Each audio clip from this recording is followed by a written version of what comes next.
Hello, this is William Cooper. Welcome to Awakening Together, Relaxing into Happiness. I trust your week was good.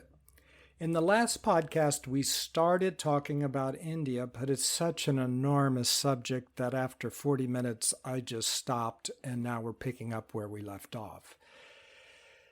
Where we left off is I said that in India, there are radiant, animate, and inanimate objects.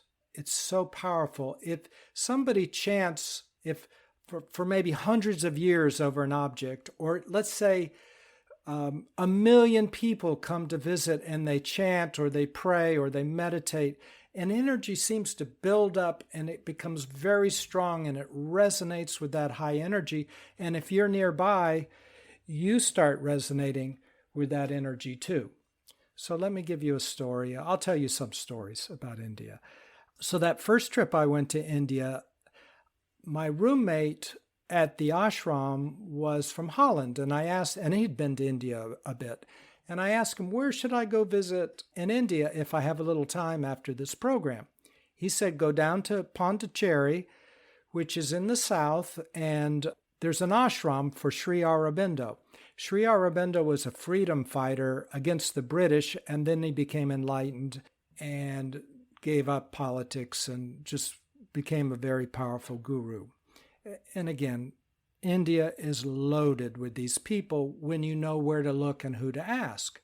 So I went to his ashram in Pondicherry, and Pondicherry is very beautiful, and his ashram is very beautiful. It's a French building because it was a French protectorate, all of Pondicherry. So I went to this ashram because he said that Sri Aurobindo's ashram was the most powerful, or one of the most powerful places in India that he had been. Now, at first I was reluctant to go because I was straight from the United States and I didn't believe it. How can going to a tomb be that powerful? The guy's dead. But as happens in India, a turn of events, I was with a group of people. They ended up going to Pondicherry. I was kind of in the midst of them. So as long as I was there, I went over to Sri Aurobindo's ashram. I got near his tomb and I touched it, and it was like lightning went through my arm.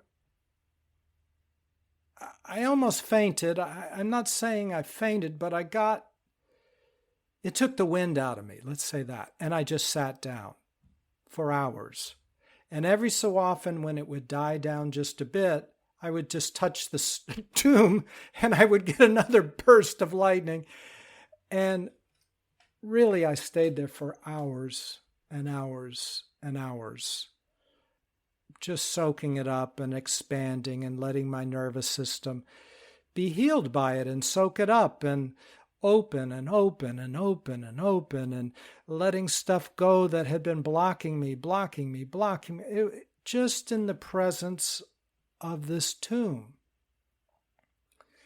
Now, his associate was the mother, called the mother. She was actually a French lady, and after he passed away, she founded Oroville, which is a separate community that actually has its own visa, and it's very near Pondicherry. They specialize in permaculture and a lot of things, environmental things, as well as deep spirituality. Anyway, the mother was also very powerful.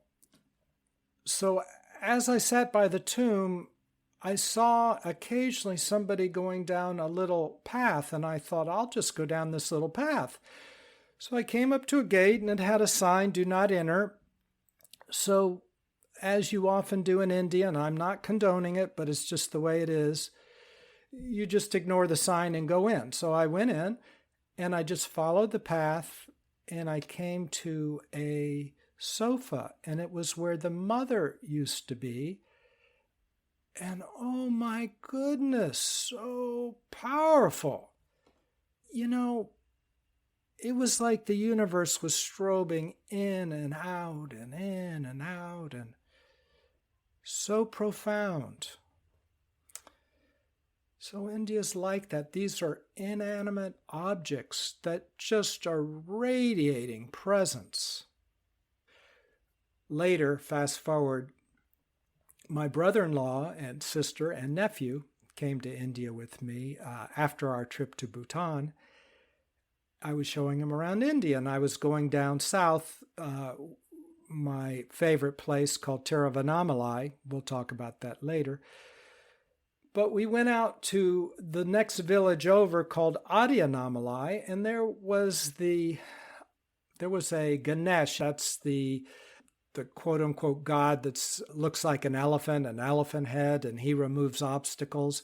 Well, there was a giant rock that looked kind of like an elephant head, and it had been turned into a temple, an outside temple. It was just a platform with this big rock on it with this roof over it, but open. And you could just walk up there and sit next to Ganesh, and nobody was there much. But India's loaded with these kind of temples. There are probably billions of them, literally. So this was one of my favorite little temples, and we went over there, and this was his first trip there, my sister's, my whole family's first trip.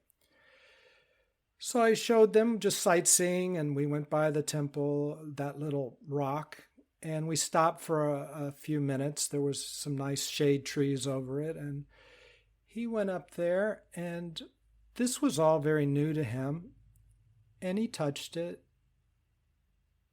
and he just stared and was taking it in. And something was happening. And later, he told me in amazement, he said, I never thought I could feel that, but that rock brought me to God. That rock. He had never had that experience before. And they're Buddhist, relatively new Buddhists at the time. I mean, maybe 5 years or something. And they have a powerful master and all that. But he had not been around an inanimate object like that was that powerful. That's India. Lots of that. In fact, you're kind of like a little Geiger counter, and there's so many temples, you just go to different ones, and the way I do it is if I feel something, I feel something, and I trust it. Some ones you feel a little something, some you feel nothing, and some it just blows you apart in a good way. So for me, I know where those are, and I often like to go and just sit in their presence. So powerful. This place that I go to, Tiruvannamalai, I'll tell you, I guess, in the next podcast how to get there and just some travel tips for India in general. We'll see how all this goes. But in Tiruvannamalai, there's the Ramana ashram. Ramana was the silent saint, and when you go, there's deep peace, and you can stay there. Well, down the street, probably a 10-minute, 15-minute walk, you go to a guest house, and there's this woman that comes out, completely unrelated to Ramana, but a woman who comes out for 15 minutes a day in the mornings, and there'll be about 100 people sitting in this open area, and she'll come out and she'll look at each person for about 10 seconds maybe not even that long. Let's say 5 seconds, not long. And she just looks up and down, and she releases any blockages in you, but through that look. She's a little tiny woman, maybe 4'5", maybe. Shiva Shakti is her name. You can Google her. And you just feel stuff opening and melting inside. And generally, I will sit there for an hour or two afterwards. It's that powerful. And just let it work all through my system. And she used to come out twice a day. And you imagine that time I was there 6 months, seeing her for twice a day for 6 months. And having been there 13 different times, even when it's only been the morning, which is just more recently, that's a lot. I've seen her thousands of times probably. Very powerful. And I talked to her son. They used to live in a cave. She lived in a cave on a mountain, just like you read about, just like Ramana did. And he, Velen, he said he lived on a root on a tree. He just a little kid used to sleep on a root. And he's quite awake himself, very quiet, quite awake. But when I talk to Velen, and his English isn't the best, but you can communicate. When I talk to him, he says that what she's doing is she picks up with you every day where she left off the day before. And she sees what parts inside of you are closed down. And she moves to open them, help you open them, and then send in good energy for your awakening. Just, it's like a flower blooming is what he was saying, just like little flowers. And she more or less is watering each one of those chakras, just helping the flowers open. Very powerful. Now, in the end, as I've said in other podcasts, having been through all this thousands of times and having beings appear to me and all the things that have happened, in the end, you have to do your own work. However, this doesn't hurt. But in the end, you have to do your own work. She can't do certain things, I don't think. And I've been there thousands of times. There was another woman, Oh Mama, and she would come to you and blast you with love, or you would come to her, but there would be a much smaller group, maybe 20 people. And she would blast you with love, and she would throw flower petals at you in your face and laugh wildly. Again, you might have to sit there for hours and hours and hours just to reorient yourself.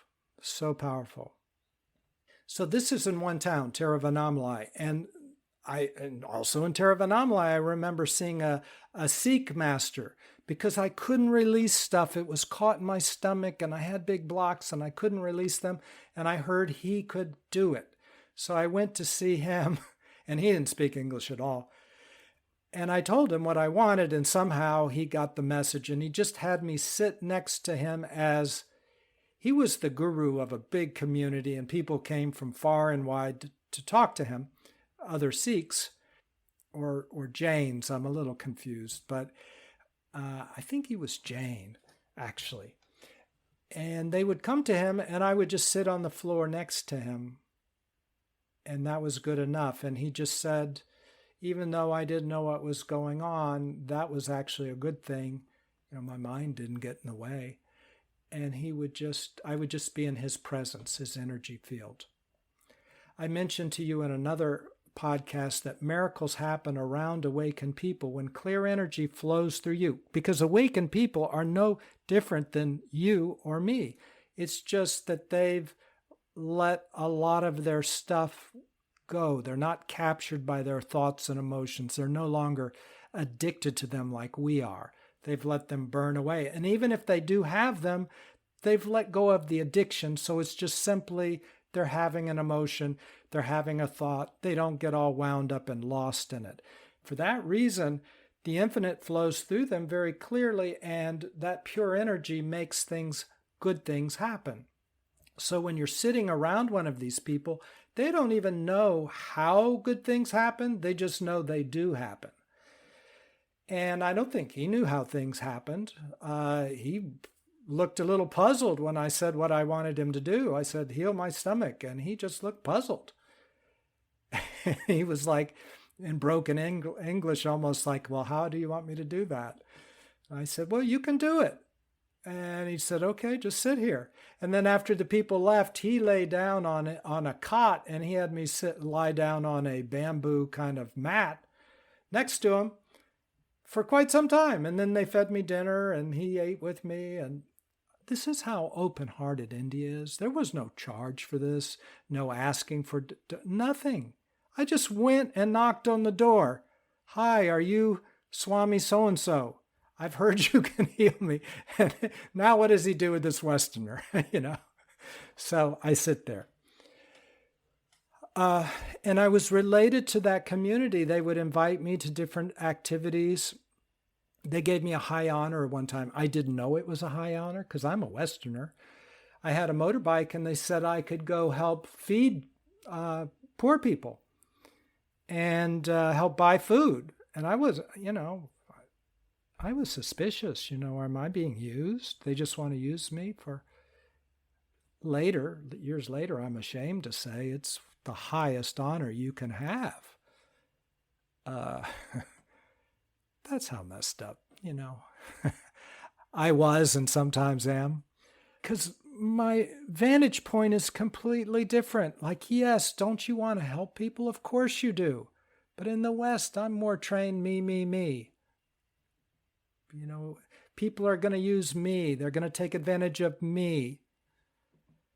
India, no. I'll tell you another story with a Tibetan monk.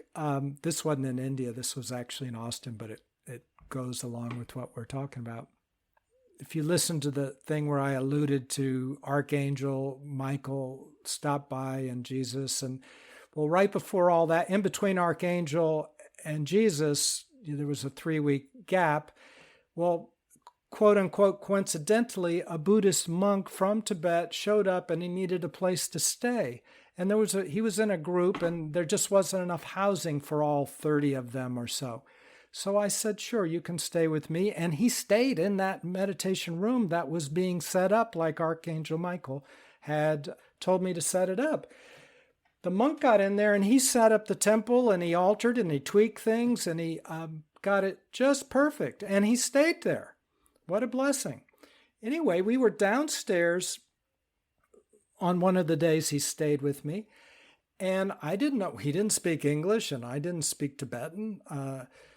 But I had that game Jenga, where it's those blocks that you pile them on top of each other. They start off in a high cube, a tall cube, and it's made of individual blocks, and you pull one out somewhere near the bottom, and you put it on top, and the other one then pulls out another one, and he puts it on the top, and it keeps getting higher and higher. Yet the bottom gets more and more rickety because you're pulling them out all through the main structure, the main body of the cube. And the goal is, at least what I thought the goal was from a Western perspective, is you keep going as high as you can go. And you want to be the last one that puts something on without it falling over. And so you keep making it higher and higher, and you try not to be the one that causes it to fall over. So that's what I was doing. And he was playing, and he was very happy, and I was happy, and we were kind of smiling and talking languages that we didn't understand. And it was going higher and higher and higher and higher, and then got really tall, and it fell, but he was the one that put the last piece down. And so I was laughing and happy, and he was laughing, and I thought it was wonderful. And then he said to me, "We made it really tall together. Look how tall we made it together." And oh my goodness, I got it. He did not have my Western mindset that I win and he loses, so I'm the winner. We were doing it together, and he was looking to see how successful could we be together in building something. Oh my goodness. I just knocked the wind out of me. I had a lot I had to consider. India's like that constantly, one way or the other. It's constantly like that. It turns you inside out just by being there. I can't say it enough. You don't even have to find one holy man. You just go to India and you will be different by the time you come back. It might be a tough trip because it's quite different culturally. It's kind of a third world place in many regards. Other parts are quite modern, but other parts can be quite rural or just third worldly. But it's a beautiful place spiritually, emotionally. The people are so kind and beautiful. Let me just go into another podcast and I'll tell you some of the places I've been and what happened there. And then the following podcast, I'll talk about how to get there and travel tips. And this is a work in progress, so I hope that's what happens. We'll see. I'm going to try to wind it up on the next podcast as far as descriptions of India. I do have some sad news, though. Since I recorded this podcast, I learned that Shiva Shakti has since passed away. She really was a beautiful person, guru and teacher. I wish you could have met her. I left her in this podcast because she represents what's going on in India when you go to the right places. There are many, many gurus. None will ever be quite like her, but there's so many that are very powerful in their own way, in their own right, and you can meet some of those. Om Shanti Shanti Shanti Shiva Shakti Om Namah Shivaya Shiva Shakti.